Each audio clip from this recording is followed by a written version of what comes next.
नमस्कार दोस्तों फाइनली कई वर्षों के जो राज हैं वो अब खुलने वाले हैं, क्योंकि अमेरिका के अंदर बताया जाता है कि उनकी जो आर्मी है, एफबीआई है, बहुत सारी चीज़ें पता है उनको एलियंस के बारे में। ये सारी खबरें काफ़ी लंबे समय से चल रही थी, लेकिन फाइनली ट्रंप ने यहाँ पर कहा था कि मैं इससे जुड़ी हुई जो क्लासिफाइड फाइल्स हैं उसको रिलीज करूंगा। आप देख सकते हो ये खबर, US releases fresh UFO evidence after years of secrecy. इसको डिटेल से समझने की जरूरत है कि एग्जैक्टली यहाँ पर हुआ क्या है। मतलब ये जो फाइल्स रिलीज की गई हैं कितनी बड़ी हैं, इसके अंदर क्या कोई एविडेंस दिया गया है, मतलब हम इससे क्या इंटरप्रिटेशन निकाल सकते हैं, वो सब कुछ मैं आपको बताऊंगा। चलिए आगे बढ़ते हैं, लेकिन उससे पहले आप सबको बता दूं, आप में से जो भी लोग यूपीएससी की तैयारी कर रहे हैं, कल लास्ट डेट है एडमिशन लेने का। 2028 का बैच हो या फिर 2027, जिसमें प्रीलिम से लेकर इंटरव्यू तक की पूरी पढ़ाई कराई जाती है। और ये फोन नंबर है, कोई डाउट है, प्रॉब्लम है बैच से रिलेटेड, इस पर कॉल करिए, मेरी टीम आपको अच्छे से गाइड कर देगी। चलिए शुरुआत करते हैं। सबसे पहले देखते हैं कि हुआ क्या है। देखिए अभी कल जो है पेंटागन के द्वारा रिलीज किया गया है large collection of previously classified documents, मतलब ऐसे डॉक्यूमेंट्स जो पब्लिक के सामने नहीं थे। और मैं आपको बता दूं कि यहां पर जो फाइल्स हैं they are related to UAP. अब इसको कंफ्यूज मत करिएगा, मैं आपको इसके बारे में बताऊंगा, क्योंकि जनरल भाषा में हम यूएफओ कहते हैं, अनआइडेंटिफाइड फ्लाइंग ऑब्जेक्ट्स, राइट। लेकिन अब इसको कहा जाता है यूएपी, अनआइडेंटिफाइड एनोमलस फिनोमिना। अच्छा, ये जो फर्स्ट बैच रिलीज किया गया, हो सकता है आगे चलकर और भी कई फाइल्स रिलीज किए जाएंगे, लेकिन अभी के लिए टोटल 162 फाइल्स रिलीज की गई हैं, जिसके अंदर मिलिट्री वीडियोज, पायलट्स की जो टेस्टिमनीज हैं, उन्होंने क्या देखा क्या समझा, इसके अलावा जो नासा के ट्रांसक्रिप्ट्स हैं, एफबीआई इन्वेस्टिगेशन में क्या पता चला, इंटेलिजेंस मेमोज हो गए, फोटोग्राफ्स हो गए, रडार ऑब्जर्वेशन हो गया, ये सारी चीज़ें फाइलों में बताई गई हैं। और ये जो फाइल्स हैं ये बेसिकली सरकार ने, अमेरिका की गवर्नमेंट ने एक नए पोर्टल के थ्रू रिलीज की हैं। ये आप देख सकते हो, PURSUE, इसके तहत यहाँ पर इसको रिलीज किया गया। इनफैक्ट मैं आपको बताऊं तो ट्रंप का कहना है कि ये ट्रांसपेरेंसी के तहत हम कर रहे हैं। यहाँ पर आप देख सकते हो, as for my promise to you, मैंने आपको प्रॉमिस किया था, उसके अकॉर्डिंगली जो डिपार्टमेंट ऑफ वॉर है, उन्होंने जो फर्स्ट ट्रांच है यूएपी फाइल्स का पब्लिक को यहां पर दे दिया है, मतलब रिलीज कर दिया है, ताकि आप खुद रिव्यू कर सको और स्टडी कर सकते हो। और यहां पर बेसिकली हमने मैक्सिमम ट्रांसपेरेंसी के तहत किया है, क्योंकि पहले की जो सरकारें थी वो यहां पर इसके बारे में ट्रांसपेरेंट नहीं होती थी, किसी को पता नहीं चलता था, कंफ्यूजन होता था। लेकिन अब क्योंकि ये जो डॉक्यूमेंट्स और वीडियोज रिलीज किए गए हैं, पीपल खुद डिसाइड कर सकते हैं। देखो यहां पर सरकार ये कह रही है अमेरिका की, हम ये नहीं कह रहे हैं कि एलियंस हैं या नहीं है, ये हम नहीं डिसाइड करेंगे, हमने पेपर्स आपके सामने रख दिए हैं, अब आप खुद से चीज़ों को समझ सकते हो, आपको जो भी इंटरप्रिटेशन निकालना है निकाल सकते हो। हैव फन एंड एंजॉय, मतलब ये ट्रंप जो है बोल रहे हैं। अच्छा, यहाँ पर जो सबसे पहली चीज़ मैं आपको बता रहा था ना, यूएफओ और यूएपी, ये बहुत इंपॉर्टेंट है, क्योंकि नेम में थोड़ा सा बदलाव है। अनआइडेंटिफाइड फ्लाइंग ऑब्जेक्ट, जब भी हम आसमान में, मतलब कहीं कहीं से खबरें आती हैं ना कि आसमान में कुछ ऐसा दिख गया वैसा दिख गया, तो उसको यूएफओ बोल दिया जाता है, राइट। लेकिन क्या है ना कि यहाँ पर जो अब मॉडर्न यूएस एजेंसीज हैं, उनका कहना है कि हम इसको यूएपी बुलाएंगे, अनआइडेंटिफाइड एनोमलस फिनोमिना। इससे होगा क्या कि यहाँ पर और ज़्यादा चीज़ें जो है इसके अंदर में आ जाती हैं, ये और ज़्यादा ब्रॉडर टर्म है।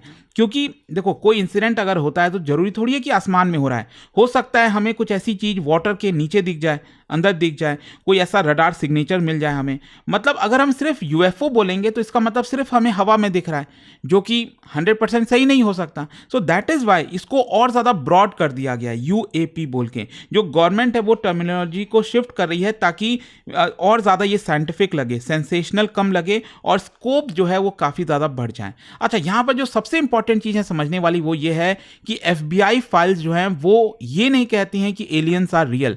मतलब फाइल्स के अंदर जो विटनेसेस के क्लेम है, इन्वेस्टिगेटर्स ने जो सुना और जो यहाँ पर ऑफिशियल्स ने डिस्कस किया इंटरनली, वो सारी चीज़ें लिखी गई हैं। मतलब documents are historical records, intelligence summaries.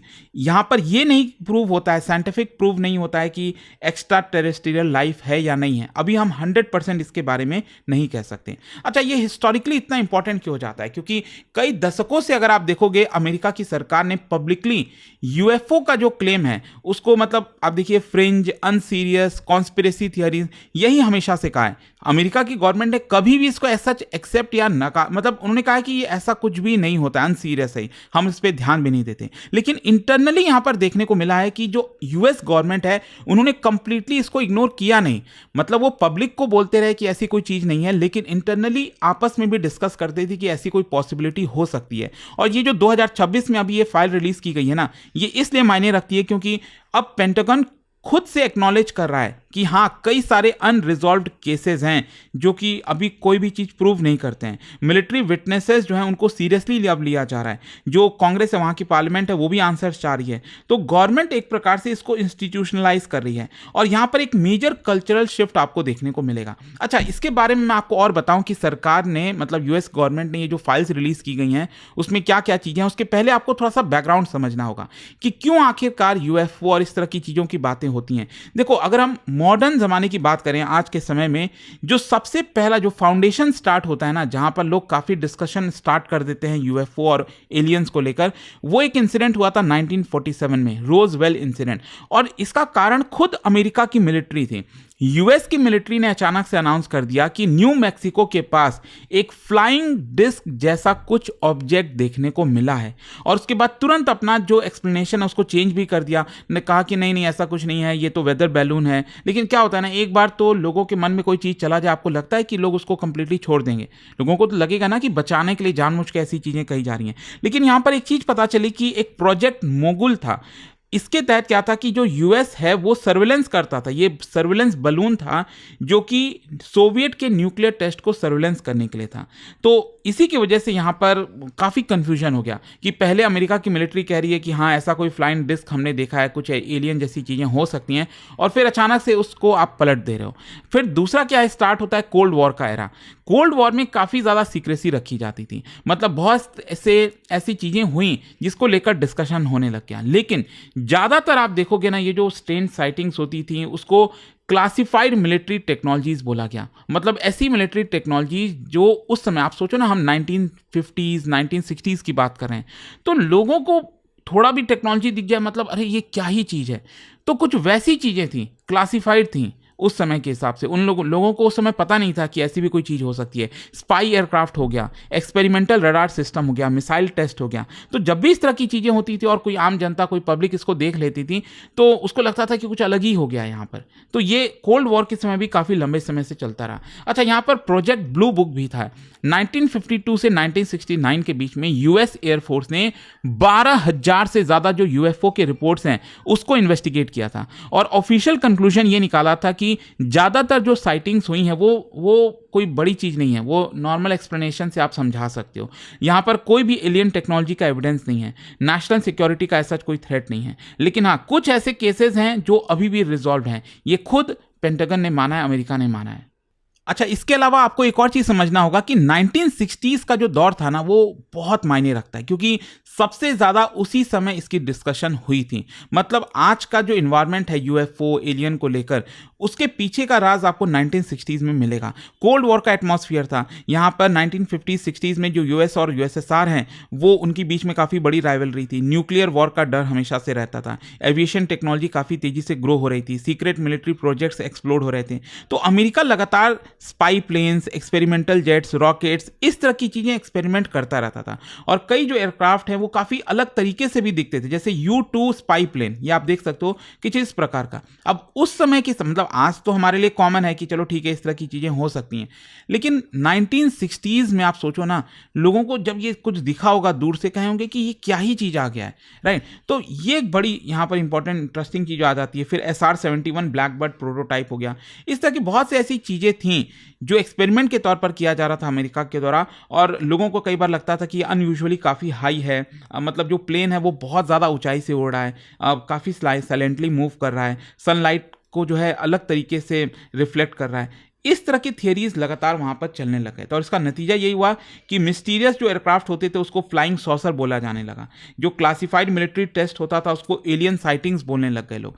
तो इस तरह की चीज़ें हो रही थी 1960s में। अच्छा, 1965 का यूएफओ वेव भी आया था। मतलब इसमें जो सरकार ने रिलीज़ किया, अमेरिका की गवर्नमेंट ने, उसमें बताया है कि 1965 में ये ऐसा साल था जो greatest number of UFO sighting हुई थी। सबसे ज़्यादा लोग उस समय उन्होंने देखा था। थाउजेंड्स ऑफ रिपोर्ट्स में यहाँ पर बताया जाता है, सिविलियंस हों, एयरलाइन पायलट्स हो गए, पुलिस ऑफिसर्स हो गए, मिलिट्री पर्सनल हो गए। और ये इसलिए इंपॉर्टेंट होता है क्योंकि जो ट्रेंड हैं, मतलब जो पायलट्स हैं, ऑफिसर्स हैं, तो वो तो ट्रेनिंग लिया हुआ है ना उन्होंने। तो यहाँ पर हो सकता है कि अगर उनके सामने भी कुछ ऐसी साइटिंग हुई है तो शायद कुछ ऐसा होगा, सही बात होगी ये। फिर इसके अलावा जो फाइल्स हैं, ये जो फाइल रिलीज़ किया अमेरिका ने, उसमें मेंशन किया गया है कि यहाँ पर silent hovering object, glowing metallic craft, ये सारी चीज़ें देखने को मिलती हैं। इनफैक्ट 1965 में जब लोग बातें कर रहे थे तो उस समय एक दूसरे को क्या बताते थे कि हमने इस तरह की चीज़ें देखी। मतलब एक ह्यूमन तो नहीं है, मतलब ह्यूमन तो धरती पे है, लेकिन बाकी जो मान लो कोई एलियन कोई एयरक्राफ्ट हो गया, वो आ रहा है, उसमें से कोई लोग निकल रहे हैं, इस तरह की बातें हो रही थी। उनकी हाइट जो है वो छोटी है, 3.5 फुट है, 4 फुट है, वो उन्होंने हेलमेट सूट्स पहना हुआ है।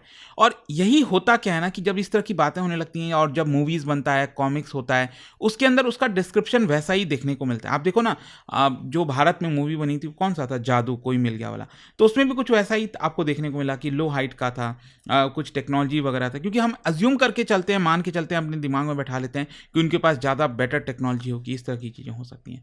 अच्छा, यहाँ पर जो साइंस फिक्शन है उसका काफ़ी इन्फ्लुएंस होता है। मतलब बेसिकली बहुत सारे थीम्स से, एलियन इन्वेजन हो रहा है, फ्लाइंग सॉसर्स हो गया, मार्स सिविलाइजेशन हो गया, तो बुक्स और मूवीज़ में इस तरह की इमेजिनेशन यहाँ पर आ गई थी। अच्छा, मॉडर्न यूएफओ का रिवाइवल कब हुआ? 2017 में एक बम फोड़ा न्यूयॉर्क टाइम्स ने। बम फोड़ा मतलब कुछ ऐसी चीज़ें रिलीज़ कर दी, बता दी। तो उस समय क्या होता है कि उन्होंने रिवील किया अपने आर्टिकल्स में, न्यूयॉर्क टाइम्स ने, कि जो पेंटागन है वो सीक्रेट तरीके से यूएपी को इन्वेस्टिगेट कर रहा है, जो अनआइडेंटिफाइड एनोमलस फिनोमिना। तो इस तरह को चीज़ों को लेकर लगातार यूएस के द्वारा जो है इन्वेस्टिगेट किया जा रहा था। ये न्यूयॉर्क टाइम्स में यहाँ पर दुनिया को बता दिया। जो नेवी पायलट्स हैं उन्होंने कुछ ऐसे अनएक्सप्लेन्ड ऑब्जेक्ट्स को एनकाउंटर किया है, ऐसा भी टाइम्स नाउ के जो न्यूयॉर्क टाइम्स है उनके रिपोर्ट में बोला गया। और जो वीडियोस हैं वो क्लासिफाइड वीडियोस अभी भी एग्जिस्ट करते हैं। तो इसकी वजह से जो यूएफओ है वो फ्रिंज कल्चर से मेन स्ट्रीम नेशनल सिक्योरिटी को का डिस्कशन बन गया। मतलब जो 1960s में हुआ, 70s में हुआ, उसके बाद धीरे धीरे लोग जो है वो भूलने लग गए थे चीज़ों को, लेकिन अब यहाँ पर वापस से चीज़ें रिवाइव हो गई। इनफैक्ट यहाँ पर जो न्यूयॉर्क टाइम्स के रिपोर्ट में बताया गया उसमें कुछ इंटरेस्टिंग वीडियोस के बारे में भी डिस्कस किया गया, जिसको खुद पेंटागन ने ऑफिशियली ऑथेंटिकेट किया है। एक इंसिडेंट हुआ था, 2004 का इंसिडेंट बताया जाता है, टिक टैक इंसिडेंट। यहाँ पर टिक टैक आपने देखा ना, कैंडी होते हैं, टिक टैक व्हाइट कलर की कैंडी। तो यहाँ पर स्मूथ वाइट ऑब्जेक्ट को ऑब्जर्व किया गया। टिक टैक कैंडी जैसा शेप का था ये, और बहुत तेज़ी से बढ़ रहा था। मतलब आप समझिए कि जो फाइटर जेट होता है उसको भी मात दे रहा था। तो इसी की वजह से यहाँ पर लगातार इसके बारे में काफ़ी डिस्कशन हुआ। ये एक बहुत ही इंटरेस्टिंग था, मतलब ये जो टिक टैक वाला इंसिडेंट है। फिर इसके अलावा गिम्बल वीडियो हो गया, मतलब एक रोटेटिंग एयरबोर्न ऑब्जेक्ट था, वो कैप्चर हुआ था। तो उसको कुछ लोग कह रहे थे कि एडवांस टेक्नोलॉजी है, कुछ का कहना था कि एक कैमरा रोटेशन से हो रहा है। फिर गो फास्ट वीडियो जो है, मतलब एक ऐसा ऑब्जेक्ट जो है वो दिखाया जाता है कि वाटर के ऊपर चल रहा है, पानी जो है, ठीक है, उसके ऊपर से चलता हुआ जा रहा है। लेकिन बाद में जो एनालिसिस है उसमें ये किया गया, बताया गया कि जो पर्सपेक्टिव है उसका इफेक्ट आ सकता है। एक पर्सन यहाँ खड़ा है, दूसरा उधर खड़ा है, तो हो सकता है पानी में उस समय जो है कुछ ऐसा रिफ्लेक्शन होगा जिसकी वजह से ये दिख रहा होगा। अच्छा, आई विटनेस की जो टेस्टिमनी है ना वो प्रॉब्लमैटिक क्यों है? मॉडर्न साइकोलॉजी दिखाता है कि जो आई विटनेस है वो आप उस पर पूरी तरह से रिलाय नहीं कर सकते। मतलब जो फैक्टर्स हैं जो अफेक्ट करते हैं हमारे परसेप्शन को, मान लो कोई अंधेरा है, अचानक से कुछ चमक गया आसमान में, आपको लगेगा यूएफओ है। फिर अगर आपको स्ट्रेस है तो कुछ और भी हेलुसिनेशन जो होता है उस तरह की चीज़ें हो सकती हैं, तो इसकी वजह से लोगों को हो जाता है। एक्साइटमेंट हो गया, डिस्टेंस हो गया, सजेशन हो गया, कुछ बहुत ज़्यादा दूर चीज़ें हैं, आपको लग रहा है मतलब होगा वो फाइटर जेट, लेकिन आपको दूर से कुछ और शेप का दिख रहा होगा। तो ह्यूमंस में नेचुरली ये चीज़ें होती हैं कि आप पैटर्न्स की सोच में रहते हो। यहाँ पर जो आपके मेमोरी में गैप्स हैं उसको फिल करने की कोशिश करते हैं और इसलिए इस तरह की चीज़ें बनने लगती हैं। अच्छा, न्यू फाइल्स के अंदर ये जो यूएस ने रिलीज़ किया है इसके अंदर क्या है? इसमें एक तो क्या है ना, मिलिट्री जो एनकाउंटर्स हैं, नेवी के द्वारा जो चीज़ें बताई गई, एयरफोर्स के जो क्रूज़ हैं, ड्रोन ऑपरेटर्स हो गए, रडार टेक्नोलॉजीज़ हो गए, उन्होंने क्या देखा, क्या समझा, उसके बारे में बताया गया है। यहाँ पर जो ऑब्जर्वेशन है उसमें बोला ये गया कि कुछ सडन एक्सेलरेशन हुआ। एक ऑब्जेक्ट था जो तेज़ी से भाग रहा था, अचानक से एक्सेलरेट हो गया, वो हमारे ऊपर आकर जो है खड़ा हो गया, इस तरह की चीज़ें।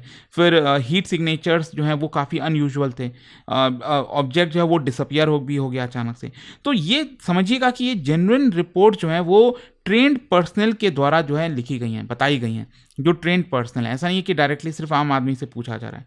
तो genuine observation does not automatically mean कि एलियन है। अगर मैं ऐसा कह रहा हूँ कि किसी ट्रेन पर्सन के द्वारा देखा गया, मतलब ऐसा नहीं कि उसने बोल दिया तो वो एकदम 100% करेक्ट हो गया। फिर इसके अलावा अपोलो मिशन डॉक्यूमेंट्स को लेकर भी काफ़ी चर्चा होती है, मतलब ये काफ़ी डिस्कशन वाला पार्ट रहा। अपोलो आप सब जानते हो, अपोलो 17 के बारे में। Buzz Aldrin I don't know आप में से कितने लोगों को पता याद होगा, बट नील आर्मस्ट्रॉन्ग, तो पहले पर्सन जो है चांद पर पैर रखने वाले नील आर्मस्ट्रॉन्ग हमें पता है, लेकिन जो दूसरे पर्सन है वो है बज एल्ड्रिन, ठीक है। तो बताया जाता है कि इनके द्वारा जो अपोलो 17 पे जो क्रू मेंबर्स थे, ठीक है, एस्ट्रोनॉट्स थे, तो उनके द्वारा कई चीज़ें बताई गई और कहा गया कि जो एस्ट्रोनॉट्स हैं उन्होंने कुछ स्ट्रेंज लाइट्स देखी हैं, अनयूजुअल जो विजुअल फिनोमिना होता है वो देखा है, अनआइडेंटिफाइड ब्राइट ऑब्जेक्ट देखा है स्पेसक्राफ्ट के पास, उनके स्पेसक्राफ्ट में।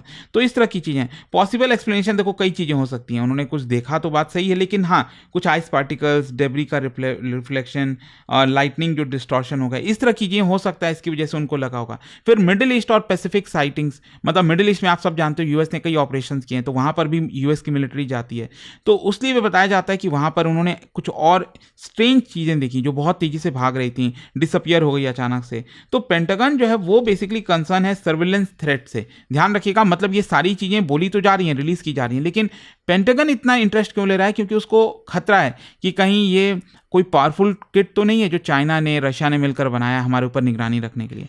तो पेंटागन इसको सीरियसली इसीलिए लेता है, मतलब पेंटागन ये नहीं कह रहा है कि एलियन है या फिर उसमें इंटरेस्ट ले रहा है, लेकिन हाँ वो इसलिए इंटरेस्ट लेता है क्योंकि ये बात का बार बार डर लगा रहता है कि जो चाइनीज रिकॉनिसेंस सिस्टम है कहीं वो तो एक्टिव नहीं है, रशियन जो ड्रोन प्रोग्राम हो गया, हाइपरसोनिक टेक्नोलॉजी हो गया, इलेक्ट्रॉनिक वॉरफेयर प्लेटफॉर्म हो गया। तो मिलिट्री पर्सपेक्टिव से आप देखोगे तो अनएक्सप्लेन जो ऑब्जेक्ट है न्यूक्लियर बेस के करीब, वो ऑटोमेटिकली एक सिक्योरिटी का मुद्दा बन जाते हैं, ठीक है। भले ही वो कुछ होगा नहीं होगा, लेकिन हाँ कोई भी अगर सस्पिशन भी हो गया ना कि यूएस की मिलिट्री बेस के पास वो ऐसा देखा गया है, तो तुरंत वो हाईलाइट हो जाता है। अच्छा, अभी भी कितने केसेस अनरिजॉल्व हैं, क्योंकि अभी अमेरिका ने फाइल रिलीज तो की है, लेकिन वो खुद थोड़ी बोल रहा है कि ऐसा चीज हुआ है। जैसे सेंसर के लिमिटेशंस होते हैं, प्रॉब्लम्स होती हैं, जिसकी वजह से आप उसको रिजॉल्व कभी कर ही नहीं पाओगे।